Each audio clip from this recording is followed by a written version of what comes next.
ಜಗದ್ಗುರು ಸಿದ್ಧಾರೂಢರ ಚರಣಾರವಿಂದಗಳಲ್ಲಿ ಅನಂತ ದೀರ್ಘದಂಡ ಪ್ರಣಾಮಗಳನ್ನು ಸಲ್ಲಿಸಿ ತತ್ಸ್ವರೂಪತೆಯಾಗಿ ಲೋಕಹಿತವನ್ನು ಬಯಸುತ್ತಿರುವ ಶ್ರೋತ್ರಿಯ ಬ್ರಹ್ಮನಿಷ್ಠ ಸದ್ಗುರು ಅಪ್ಪಾಜಿಯವರ ಪಾದಾರವಿಂದಗಳಲ್ಲಿ ಶ್ರೀಕರಣಪೂರ್ವಕವಾಗಿ ಕೊಡಮಟ್ಟು ಈ ಮಂಗಲಮಯ ಕಾರ್ಯಕ್ರಮಕ್ಕೆ ಕಾರಣೀಕರ್ತಳಾದ ಜಗನ್ಮಾತೆ ಗುಡ್ಡಾಪುರದ ಧನುಮ ತಾಯಿಯ ಪಾದಾರವಿಂದಗಳಲ್ಲಿ ಕೂಡ ಶ್ರೀಕರಣಪೂರ್ವಕವಾಗಿ ವಂದಿಸಿ ಯಾವ ಈ ರಾಮಪುರ ಗ್ರಾಮದ ಕ್ಷೇತ್ರಾಧಿಪತಿಯಾದಂಥ ಬಬಲಾದಿ ಸದಾಶಿವ ಅಜ್ಜವರ ಪಾದಾರವಿಂದಗಳಲ್ಲಿ ಕೂಡ ಶ್ರೀಕರಣಪೂರ್ವಕವಾಗಿ ನಮಸ್ಕರಿಸಿ ತಮ್ಮೆಲ್ಲರ ಅಂತಃಕರಣದಲ್ಲಿ ಸದಾ ಸ್ವಯಂ ಪ್ರಕಾಶನಾಗಿ ಬೆಳಗುತ್ತಿರುವ ಆ ಪರಮಾತ್ಮನಿಗೂ ಕೊಡಮಟ್ಟು ತಮ್ಮ ಎಲ್ಲರಿಗೂ ಶರಣಾರ್ಥಿಗಳು. ಇಲ್ಲಿಯ ಪರ್ಯಂತರವಾಗಿ ಈಗ 7 ದಿವಸಗಳ ದಾಟಿ ಇವತ್ತು 8ನೇ ದಿವಸ. 8 ದಿವಸಗಳ ಪರ್ಯಂತರವಾಗಿ ಯಾವ ಗುಡ್ಡಾಪುರ ತಾಯಿಯ ದಾನಮ್ಮ ತಾಯಿಯ ಪುರಾಣವನ್ನು ಆಧಾರವಾಗಿಟ್ಟುಕೊಂಡು ವಿಷಯವನ್ನು ಪ್ರತಿಪಾದನೆ ಮಾಡ್ತಾ ಇದ್ದೀವಿ. ಸಾಮಾನ್ಯವಾಗಿ ಇಲ್ಲಿ ತಾಯಿ ಜಗನ್ಮಾತೆ ಪಾರ್ವತಿಯ ಸ್ವರೂಪಳಾಗಿದ್ದರೂ ಕೂಡ ಗೋಲೋಕದಲ್ಲಿ ತನ್ನ ಮಕ್ಕಳನ್ನು ಉದ್ಧಾರ ಮಾಡುವ ಸಲುವಾಗಿ ಆ ತಾಯಿ ಜಗನ್ಮಾತೆಯಾದರೂ ಕೂಡ ಇಲ್ಲಿ ನಮ್ಮಂತೆ ಮನುಷ್ಯ ರೂಪಗಳಿಂದ ಇಲ್ಲಿ ಕಾಣ್ತಾ ಇದ್ದಾರೆ. ಆಕೆ ಯಾವುದೋ ಅವಶ್ಯಕತೆ ಇಲ್ಲ. ಯಾಕೆ ಜಗನ್ಮಾತೆ ಅದಳ, ಎಲ್ಲ ಕುತ್ತಲ್ಲೇ ತೊಳ್ಕೋತಾಳಕ್ಕೆ ಅಷ್ಟು ಸಾಮರ್ಥ್ಯದ ತಾಯಿ. ಆದರೂ ಕೂಡ ಇಲ್ಲಿ ಮಾನವರನ್ನ ತಿದ್ದುವ ಸಲುವಾಗಿ, ಮಕ್ಕಳನ್ನ ತಿದ್ದುವ ಸಲುವಾಗಿ ಅವರೊಳಗೆ ಹುಟ್ಟಿ ಅವರಂಗೆ ಕೆಲಸ ಮಾಡಿ ಅವರ ಜೊತೆಗೆ ಇದ್ದುಕೊಂಡು ಉಪದೇಶವನ್ನ ಮಾಡ್ತಾ ಇದ್ದಾಳೆ. ಅದಕ್ಕೆ ಇಲ್ಲಿ ನಾ ಹುಟ್ಟಿ ಬಂದ ಬಳಕ ನಾನು ಗುರು ಮಾಡ್ಕೋಬೇಕು ಅಂತ ತಿಳ್ಕೊಂಡು ನಿನ್ನಿನ ದಿವಸ ಗುರುವಿನಲ್ಲಿ ವಿದ್ಯೆಯನ್ನ ಕಲಿಲಿಕತ್ತಾಳ. ನಿಜವಾಗಿ ತಾಯಿಗೆ ವಿದ್ಯೆ ಅವಶ್ಯಕತೆ ಇಲ್ಲ. ಆದರೂ ಕೂಡ ಇಲ್ಲಿ ಜನರಿಗೆ ತಿಳುವಳಿಕೆ ಹೇಳೋ ಸಲುವಾಗಿ ಇಲ್ಲಿ ನಿನ್ನಿನ ದಿವಸ ಆ ವೀರಯ್ಯ ಗುರುಗಳ ಹತ್ರ ತಾಯಿ ವಿದ್ಯೆಯನ್ನ ಕಲಿಲಿಕತ್ತಾಳ. ನಿನ್ನಿನ ದಿವಸ ಇಷ್ಟಲಿಂಗದ ಬಗ್ಗೆ ಎಲ್ಲವನ್ನ ಕೇಳ್ಕೋತ ಹಾಗೆ ಮುಂದೆ ಬರ್ತಾ ಇದ್ದಾಳ.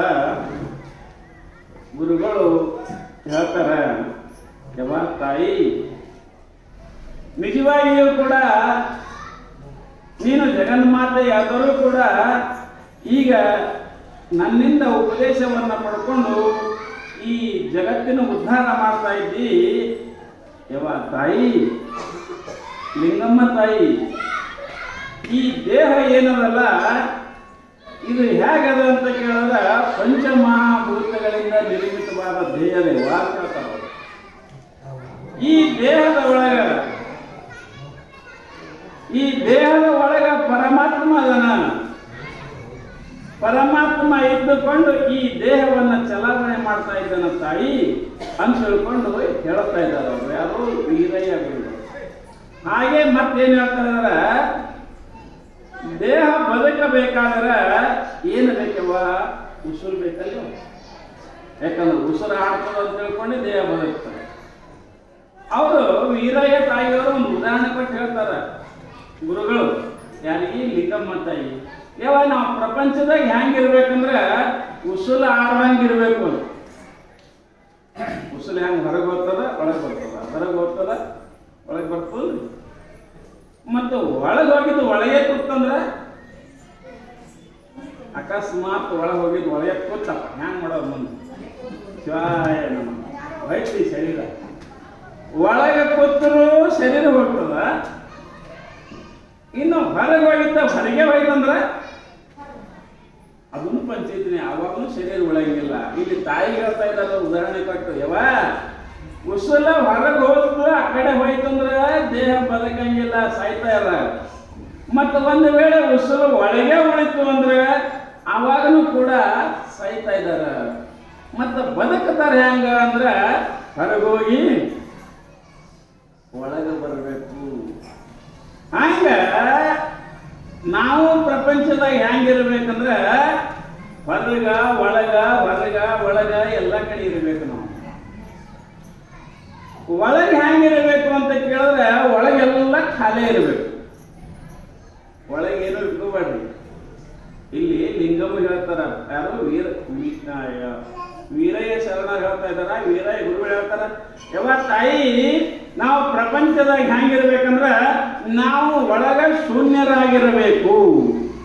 ಶೂನ್ಯರಾಗಿರ್ಬೇಕಂದ್ರ ಈಗ ನೋಡ್ರಿ, ನಮ್ಮ ಒಳಗೆ ಎಲ್ಲಿ ಇಟ್ಕೋತೇವ್ರಿ ನಾವು? ಅದನ್ನೊಂದು ಸುಮ್ಮ ಒಳಗಿರ್ತಂದ್ರೆ ಮುಂದೆ ಗೊತ್ತಾಗಲ್ಲ. ಒಳಗೆ ಈಗ ನಾವು ದಿನ ಸಂಸಾರ ಮಾಡ್ತೇವೆ, ಹೆಂಡ್ರು ಮಕ್ಕಳು ಹೊಲ ಮನೆ ಅಂತೇವೆ, ರೊಕ್ಕ ರೂಪಾಯಿ ಕೊಡ್ತೇವೆ, ಯಾರಿಗೆ ತೊಗೊಳೋದೆಲ್ಲ ಕೆಲಸ ಮಾಡ್ತೇವೆ. ಇವೆಲ್ಲ ಮಾಡಿದ್ದು ಒಳಗೆ ಎಲ್ಲಿ ಬಿಡಿತದ? ಒಳಗೊಂದು ಮನಸ್ಸದ ರೀ, ಅದು ನಿಮ್ಗೆ ಎಣ್ಣೆ ಕಾಣಿಸಲ್ಲ, ಯಾರಿಗೂ ಕಾಣಿಸಂಗಿಲ್ಲ. ಮತ್ತು ಕೆಲಸ ರೀ ಎಲ್ಲ ಮಾಡ್ತಾ ಬಿಡಿಕದ ನೋಡ್ಬೇಕು. ಮನಸ್ಸು ಯಾರಿಗೂ ಕಾಣಂಗಿಲ್ಲ. ಅದಕ್ಕೆ ಸ್ಪರ್ಶ ರಹಿತತ್ವೇ ಸತಿ ಕ್ರಿಯಾವಾನ್ ಮನಃ, ಮನದ ಲಕ್ಷಣ ಮಾಡಿದಾರೆ ಶಾಸ್ತ್ರದಾಗ. ಸ್ಪರ್ಶ ರಹಿತತ್ವೇ ಸತಿ, ಮುಟ್ಟಲಕ್ಕೆ ಹೋದ್ರೆ ಮನಸ್ಸು ಸಿಗಂಗಿಲ್ಲ.